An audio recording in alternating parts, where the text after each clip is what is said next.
toute l'actualité à temps réel, sur Référence TV. Référence TV, la chaîne de l'innovation. Je suis comptable, comme on le dit en stage pour être expert comptable. Par rapport à cela, je voudrais, il y en a beaucoup qui font la confusion entre être expert et être en stage et être expert. En réalité, quand vous réussissez un cours d'exposé, vous êtes appelé à exercer la profession pendant 3 ans dans un cabinet de comptabilité, dans un cabinet d'expertise.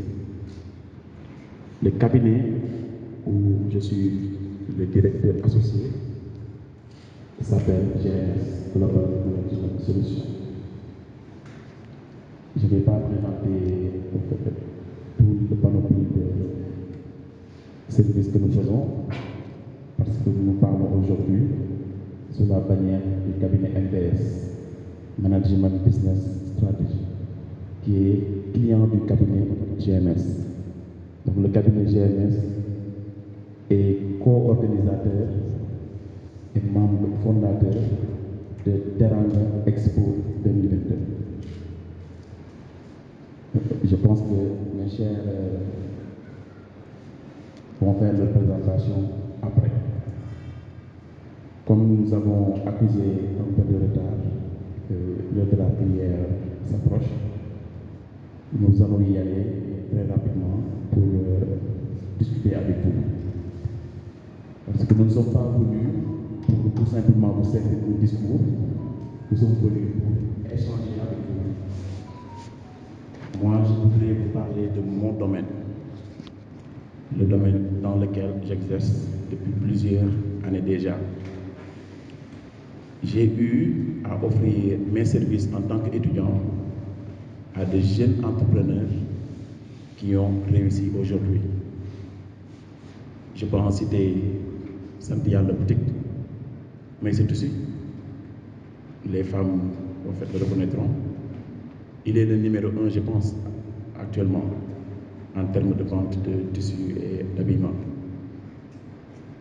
Je peux donner l'exemple le plus connu, Bikini Production, où j'étais le directeur financier en 2015, qui sont de toutes petites entités au départ, mais aujourd'hui, ne serait-ce que leur chaîne YouTube fait 2 millions d'abonnés. Leur film, comment ça s'appelle? Non, famille sénégalaise, je pense que n'est plus à présenter. Et c'est juste 2 petits exemples que je voulais quand même vous donner. Donc, tout au long de mon parcours, j'ai eu à rencontrer des jeunes. Pour la plupart qui m'ont présenté le projet et que moi-même, qui ai à faire l'étude de projet, n'y croyais pas au départ. Je me suis dit que ce jeune-là, c'est juste un rêveur. Mais avec le temps, j'ai appris que dans la vie, il faut savoir rêver. J'ai vu quelqu'un qui, au début, il n'avait que le montant de ma prestation à payer. Il m'a demandé combien je dois vous payer pour que vous fassiez l'étude de votre marché. Je lui ai demandé 300 000. Il m'a dit non. Je n'ai pas les moyens, voilà. Donc j'ai réduit ma facture à 100 000 francs. Il n'avait que 100 000 francs pour démarrer son activité.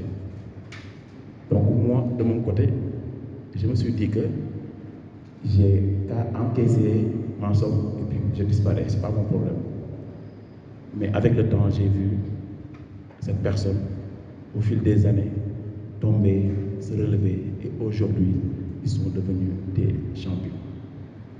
L'entreprise dans laquelle, le groupe, je dirais, dans lequel fait partie le cabinet MPS, s'appelle Teranga SA, au capital de 10 millions. Cette structure est composée de 15 autres entités, de 14 autres plus, le cabinet MPS. Et le fondateur, M. Yves Christopher, est venu au Sénégal en 2019, il n'avait pas beaucoup de moyens. Quand il m'a parlé de son projet, j'ai fait le même raisonnement et je me suis dit, c'est pas mon problème, j'ai fait tout pour récupérer l'ensemble et puis le reste, c'est pas mon problème. Mais je l'ai vu faire de mes propres yeux.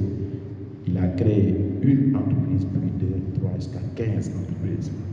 Je pense que c'est énorme. Il fait travailler plus de 100, je ne sais pas le nombre, enfin il vous le dira. Donc je me suis dit, ma mission maintenant serait de sensibiliser les jeunes à rêver. Parce qu'il est important d'avoir un rêve fou. Mais dans la limite du possible encore une fois. Donc j'aimerais aujourd'hui aborder le sujet d'un autre angle.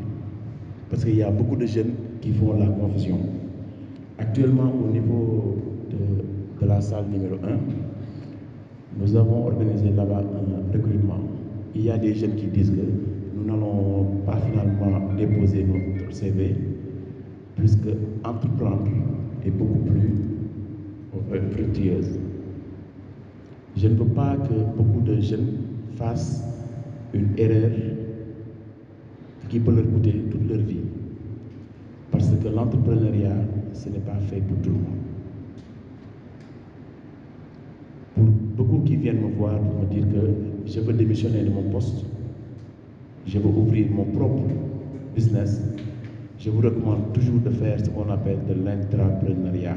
C'est-à-dire que vous êtes dans une structure, vous travaillez par exemple à la Sonatel, vous vous regroupez sous forme de GIE, vous ouvrez une entreprise de vente d'imprimantes, cartouches et papier que vous allez revendre à l'entité. Je leur demande à chaque fois de commencer pour voir est-ce que eux-mêmes ils pourront faire le test, ce que j'appelle le test de l'entrepreneuriat. Parce que pour vous rendre compte qu'il est difficile d'entreprendre, il faut d'abord le faire. J'ai vu dans une interview sur TikTok, le monsieur il donnait un exemple, il disait que Michael Phelps, qui est le plus grand nageur de tous les temps, a fait un documentaire sur comment nager, comment mettre ses pieds, comment mettre sur l'eau, etc. Il a dit, si vous regardez ce documentaire et que vous vous amusez à aller plonger dans la piscine alors que vous n'avez jamais nagé, vous risquez de couler. Je pense que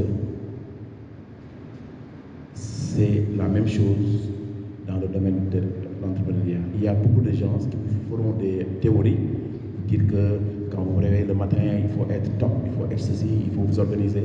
Mais en réalité, parfois le problème, c'est vous-même. C'est votre personnalité. Il y a des personnes qui ne sont pas capables de résister à l'échec. Il y a des personnes, quand ils ont une seule tête, ils ne répondent plus au téléphone. Alors qu'il y a d'autres qui font face à toutes sortes de problèmes. Donc je voudrais d'abord que la personne puisse faire le test pour voir est-ce qu'il est appelé à devenir entrepreneur ou pas. Passer cette étape, je voudrais donner 3 conseils essentiels pour les jeunes entrepreneurs, parce que je vois que ce sont 3 erreurs qui reviennent souvent. Les jeunes entrepreneurs ont un problème de recrutement. Ils recrutent toujours mal.